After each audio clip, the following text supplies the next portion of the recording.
Hello and welcome to The Charismatic Voice, a practical and scientific guide to making your voice better. Today we are joined by Mr. John Brancy. Hello. Opera singer. We met in Germany years ago. Oh, you want to talk about that? Sure. It was 2012, I believe, and I was just there to perform one show and maybe do a more extended stay at the Dresden Semperoper, but I ended up not staying that much longer than about a month. But you were doing the full program. That was like this thing. It's called the Junges Ensemble. Junges Ensemble. It means young ensemble. Basically, some German opera houses hire young singers to be part of the company for an entire year, sometimes 2 years. And we come in and we sing small roles, cover big roles, sometimes get the chance to do big roles. It was cool. It was my first time. I got to try Violetta, which was awesome. Got to try the ropes. But we did a concert together. I remember being totally in awe of you at that orchestra rehearsal. I was like, what? This guy's so good. And I'd heard about him because we crossed paths like between schools and auditions. It was like everyone knew each other in opera. But it was nice. It was a quickening of a friendship. Absolutely. Really good. So I asked John to come and be on The Charismatic Voice today because I wanted to discuss with a guy the differences between male and female voices. Let's start with one of the most obvious differences, which is when it first begins to happen. So, right when we're kids, we're essentially the same kind of voice part. Everybody's a soprano or a treble, and then we hit puberty. And in puberty, the girls have a voice change. It's just not as obvious as the guy's voice change. The guy's voice change is much more obvious. Yeah. Can you talk to us a little bit about what that was like to go through? So I had a bit of an early puberty. I was like 11 or 12, and I, up until that point, was singing voice soprano. I started singing when I was 8 years old. So I've been singing now like 22 years. So that's a lot of time to be, practicing. But I was really sort of stressed out about the fact that my voice had changed. I remember that. And I was lucky enough to have my first choral teacher in middle school, high school was a vocal pedagogue. So he knew what he was talking about with regards to the voice. And I asked him sort of frantically, how can I continue to have my high notes? What do I do? And he told me one very, very specific and special exercise to keep all of my high notes intact and then ultimately help me gain more high notes in my new voice as well. Wait, can you show us this super secret exercise? Can you demonstrate? I haven't shown many people, but for you, and I'll show you. The world's going to know your secret. Perfect. No, it's not that big of a deal. It's basically when a male voice changes, it sort of, you can kind of crudely say that it turns into two different voices. You have you have your new voice, and then you have your falsetto, which is it's not really. It sounds like it's a false voice, falsetto, but that's not actually what it is. It's just the higher extension that you now have access to if you practice it. So you take your falsetto and you just bring it down into the lower parts of your voice. So you just bring it down in pitch. So it goes like this.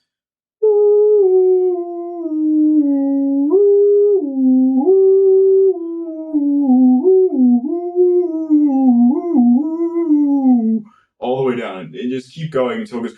Ooh, almost sounds like it's breaking. Whoa. Ooh.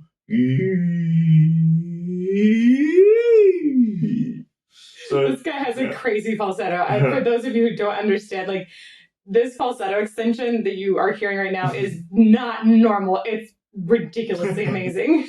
Well, for a baritone too. Yes. I'm not a countertenor. Yeah. But that's a voice type that utilizes the falsetto. Yeah. So you are a baritone, but he has an amazing falsetto extension that he just exercised all the time. Just FYI, countertenor is highest male voice type, adult male, I should say. Baritone, definitely lower male voice type. And And would you call yourself just baritone? Would you say bass baritone ever? Because you use your entire voice currently. A lot of the time. Yeah, I'm in a show right now that's asking for a lot of my voice. I'm singing like low G's. On the staff, I guess it's like 2 below middle C, and That's yeah, crazy. yeah. So really low, and I'm also doing like droning sounds and stuff like that. We're doing a bit of vocal extension stuff in this show that I'm in. It's called Atlas at the LA Phil. If you're around in LA, come check it out. June 11th, 12th, and 14th at Disney Hall. 2019. 2019, yes. This is posted in 2019. But I'm also using my falsetto, and I'm singing like really high countertenor stuff. And at one point, I had actually thought about being a countertenor, and I'd considered it. Yeah. And I got into Curtis as a countertenor when I was 18. So, but I decided to continue pursuing being a baritone at Juilliard. So yeah, there's like this rivalry, but it's a friendly rivalry. Yeah. Yeah. Can you tell us? I would love to know actually where your registers shift. And can you talk about like chest voice, head voice, falsetto, and maybe even talk a little bit about that extension on the lower end called vocal fry? Yeah. So the big difference I think between the male and female voice is the fact that once the males get our real voice or our new voice, we're going to have a lot more access to this chest sound. So which as an exercise, a very simple exercise, you can kind of like your chest a little bit, feel that feeling that when but also it's a small rumble that you'll feel in your throat that connects right to your chest, and it's that sort of thing.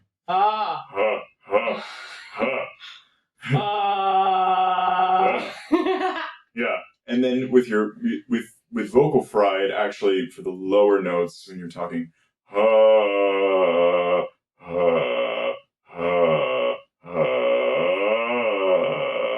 it's like a little rasp or something. A little raspy.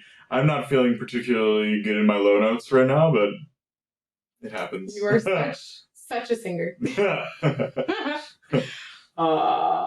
Yeah, so like my fry. The fry also, I think it just helps with accessing those lower notes, because ultimately fry is it's a sort of, it seems like it's gonna hurt you, but it's not. It's there as a tool. You don't want to do it all the time, but if you know how to use it and you use it, properly and seldomly, you can use it to help you access those lower notes in the scale. So sometimes it's hard for me to hit, these lower notes in my voice.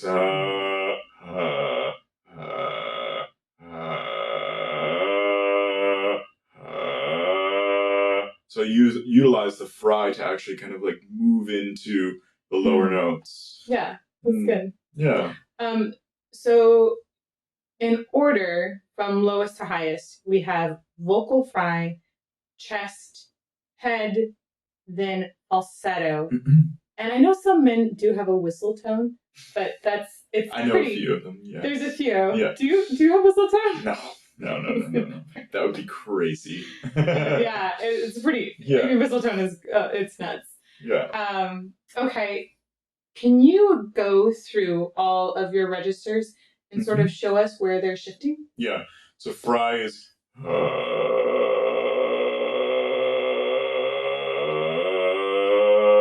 now I'm into my lower register. That's pretty much only connected to my chest. And then I'm going to show this in a slightly different way. This is my head voice. It's not quite wow.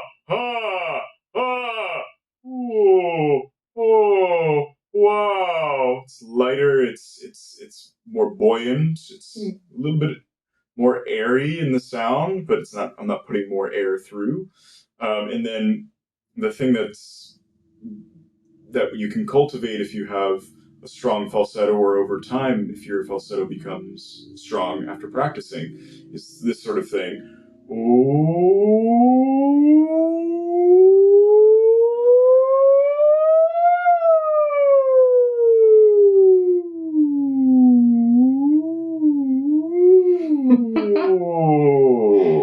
So if you aren't familiar with register shifts, you might not know that what he just did is totally nuts.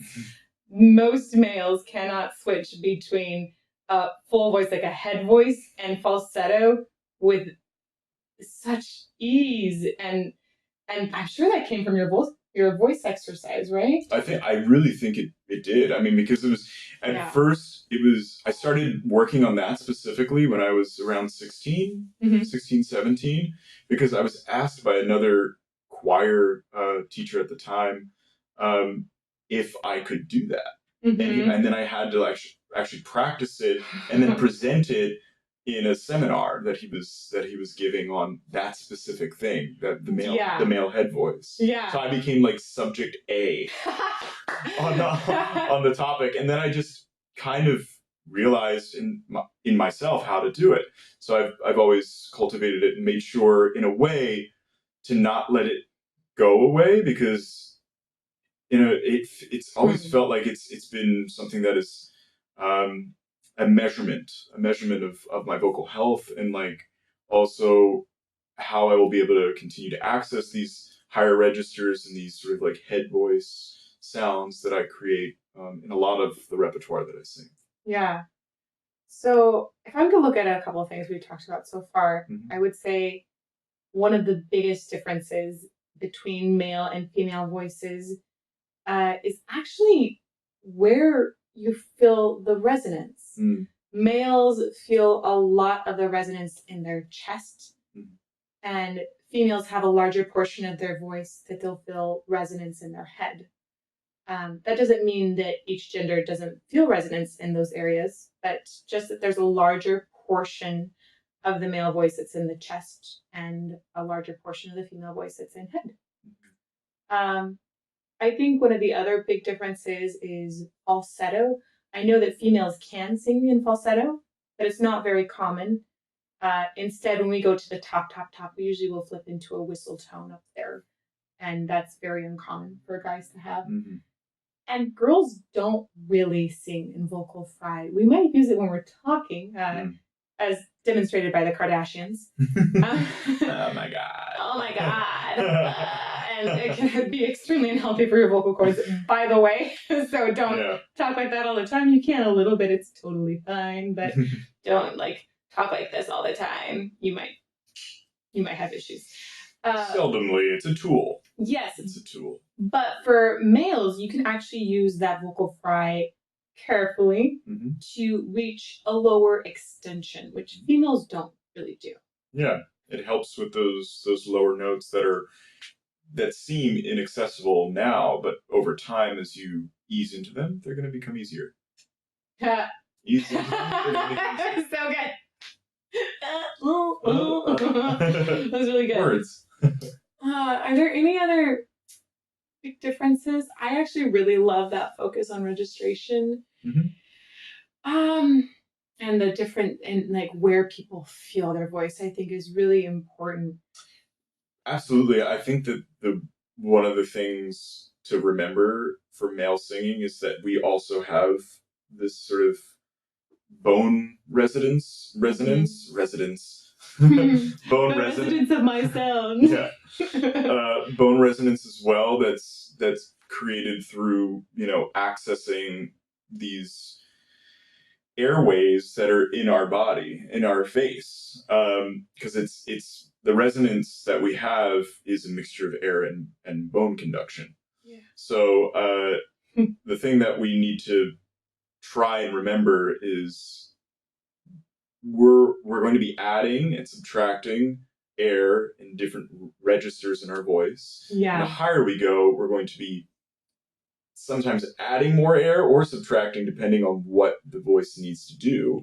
And the dynamic that you need to create, or what the vowel is. But specifically when you're talking about connecting to this part of your face, I have a few exercises that I like to do that are a little bit out there, but they're pretty helpful, I think. Oh yeah. Okay. So give us some exercises about connecting to facial resonance. Cool. So you take your fingers and you create this sort of like weird little like pinched thing, but it's not closed, it's open. Open bench. And you put them just like right under your nostrils. Okay, I've never done this, by the way. Yeah.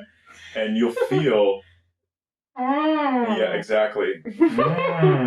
You want to feel your nostrils just vibrating on the tips of your fingers. And then you can start to like actually like move it down. So that's like the air very easily coming out of your nose. Wait, so does this make my voice nasal? No. The thing that would make it nasal is if you held your nose. Yeah. So you hold your nose and then you're like this. This is taking it back a notch and just feeling the vibration at the end of your nose. And you'll feel it throughout the rest of your face as well. You begin to realize that same vibration is what's connecting to the rest of your sinuses. So this is nasal resonance, but not an actual nasal voice. Right? Yes. Yeah, that's interesting because this way it gets stuck in my nose, and this way it just uses the air and the bone structure there to make a nice vibration, but it doesn't get locked up. Yeah, but it helps for people that I think want to access more of the sound, and also specifically when you want to project your voice. You don't always want to project from this down. I'm speaking to the guys out there specifically with this, but you need to always remember that you have to have this if you want these to stay healthy and connected. So we can also talk a little bit more about these registers and how to utilize them, how to connect with them as well if you want. Yeah. So, I mean, obviously the voice is always just going to be available if you're in good health and you're hydrated and you haven't had enough sleep, which I'm sure you've talked about a lot on your channel. Man, we actually haven't gone to sleep too much yet, but we've talked about hydration a number of times. I mean, sleep is it's also just anti-inflammatory. Yeah, anti-inflammatory and anything that's anti-inflammatory, I am like on board with. Yeah. How much do you sleep? Oh, I sleep. If I'm actually doing like heavy performing, I will aim for 8-hour minimum. Same here. That seems like a lot to other people, but that's because my vocal cords need to recuperate. Exactly. Yeah. I try. I mean, I feel great after 9 hours. Yeah. And it's like 9 hours. I'm like ready to go, ready to perform. That's when I know that I'm going to be at my peak. If I get 6 hours and I have to perform, and performing after flying is the worst. And being jet lagged, it's an absolute nightmare. Anyway, so the voice being healthy is like that's what's going to allow you to access all of this. That's number one for me. Yeah. And then connecting to the chest, you can go back to that exercise. So there's another exercise that you can do. You have like a little mouth, and you put it right here on your chest. And so instead of imagining like everything's coming out of your mouth here, it's coming out of your chest, and it's a really small mouth. So you just go beep, beep, beep, beep, beep, beep, beep, beep, beep, beep, beep, beep, beep, I have a little mouth here. Everything's really small, but everything's really connected. And then you can also feel at the same time, feel your nose. Go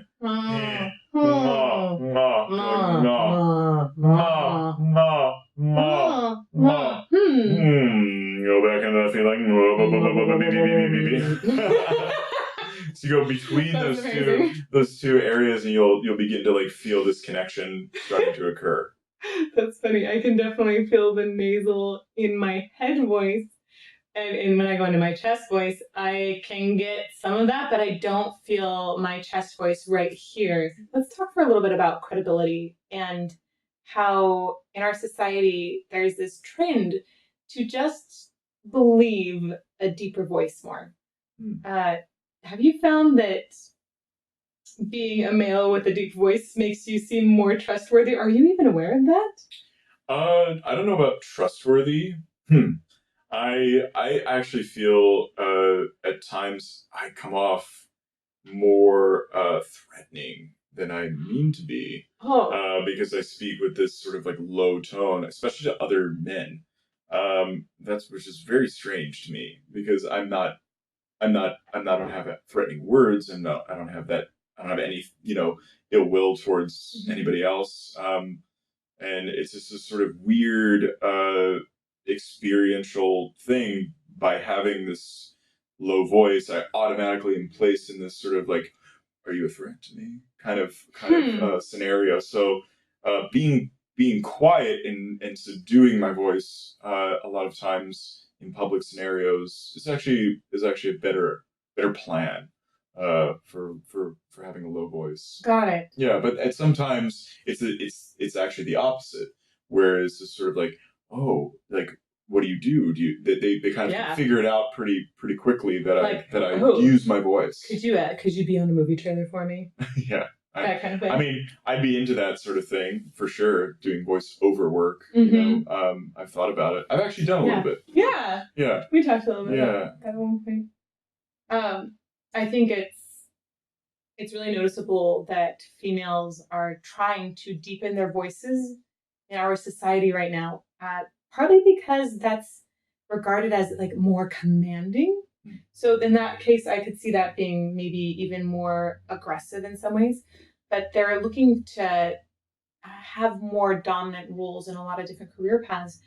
And that's actually even one of the theories behind this vocal fry epidemic of this, like, oh yeah, it's because some people say it's because the females are trying to lower their voices, but then you drop some breath support, so that can lead to vocal fry in the lower register.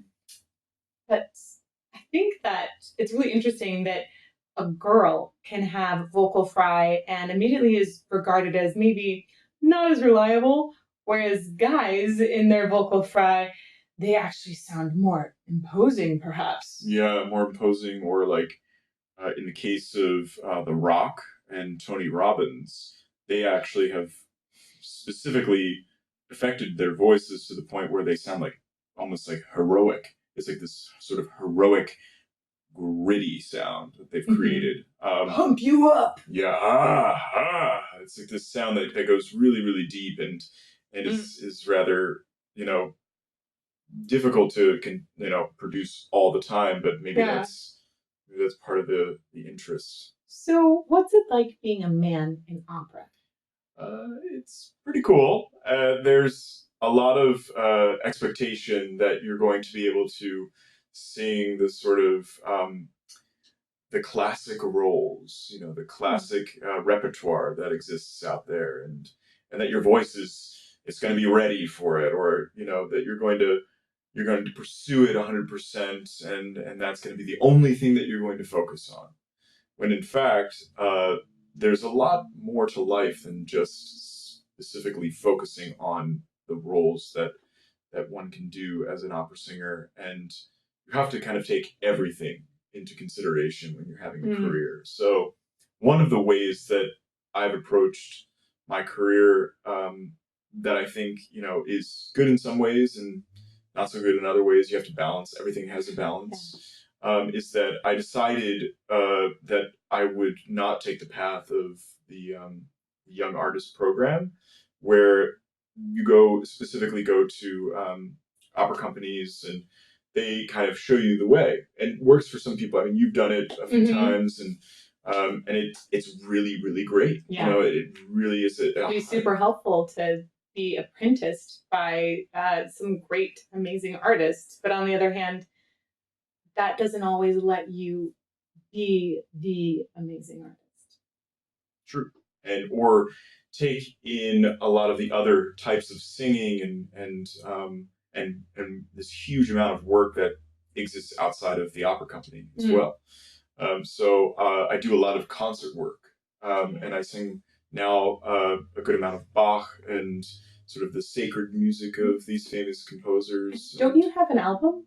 Yeah, and I have a second one that's coming out soon What? as well. Oh, yeah. tell us about that, please. Yeah, so I have an album called A Silent Night, a World War I Memorial and Song, which is basically, it is what it is, a World War I memorial and song. It's by the composers who fought and at times died in World War One. And we put that together, the pianist that I work with, Peter Dugan, and myself put that together in 2015. And then this past fall in 2018, we went on tour with that program and another program called Armistice: The Journey Home, which was the follow-up, obviously, to our first program. And all together, I think it's around 48 songs for the two programs. Fantastic. Yeah, and The Journey Home is similar but different. It has Vaughan Williams' Songs of Travel on it, as well as some songs by Peter's brother, Leonardo Dugan, who's a fantastic songwriter. Cool. And those are some famous texts, one by Alan Seeger, and Pete Seeger's uncle, who was a soldier in World War One, and then a bunch of other cool songs as well. But anyway, that album will be released this fall. Cool. Thank you. Yeah. What do you think are some differences between a woman who is in opera and a man? Like, what different kinds of challenges would a woman and man face? Well, specifically, if you're just talking about the body, I think that, we both, men and women both go through different stages of life, big stages of life, right? So the aging process it's not going to be the same for everyone, obviously. Yeah, but women have to think about having kids at some point, and being pregnant can really change the vocal cords. Yeah. Those hormones get into your voice. They can actually heal up damage that has been done before. And a lot of women after pregnancy report that they feel a sort of deeper, maybe warmer tone quality, and definitely a better sense of diaphragmatic support. Cool. That's, I think speaking from the male point of view, from what I've heard is that's, you can expect for your voice to get deeper, but you can expect for your high notes to get harder to sing. Yeah. Because your chords get thicker, and just generally, as you get older as a man, your body sort of begins to harden and become less supple. Yeah. And it's something that you need to work on making sure that you're working through that hardening process, and things like yoga, a lot of water, which not a lot of guys that I know in my life, especially my father, and I'm always on him about this. Drink more water. Drink more water. Drink more water. It's really Go watch my YouTube on why you should drink more water. Go watch the YouTube on why you should drink more water. But obviously, also the time of the month for women. It's the worst. Menstrual cycles and voices are painful in so many ways. There are even, not very much in the modern day, but there used to be courtesy days in some European houses where women weren't actually expected to sing on the day of their menstrual cycle beginning. It's funny that we're losing those sorts of things now. No. It's why are we having to fight for things that were there decades ago? Yeah. The reason is when it's the first day of a woman's menstrual cycle, there is actually a lot of inflammation in the body that's happening, and she will have more difficulty accessing her higher notes. I know for me, it was a difference between singing the E flat and Violetta or not. So, wow. Yes. That's crazy. It is crazy. And it's so obvious, right? It's really annoying. Yeah. Thank you. That is all I think we have time for today. But Mr. John Brancy, how can we learn more about you and give us social media, give us upcoming releases, what you're doing right now, all the stuff? So at John Brancy, you can find me on Instagram, Twitter, Facebook, and my website is johnbrancy.com. And I'm performing with the Los Angeles Philharmonic this coming month, June 11th, 12th, and 14th in Atlas by Meredith Monk, directed by Yuval Sharon. So you can come and check that out if you're in the LA area.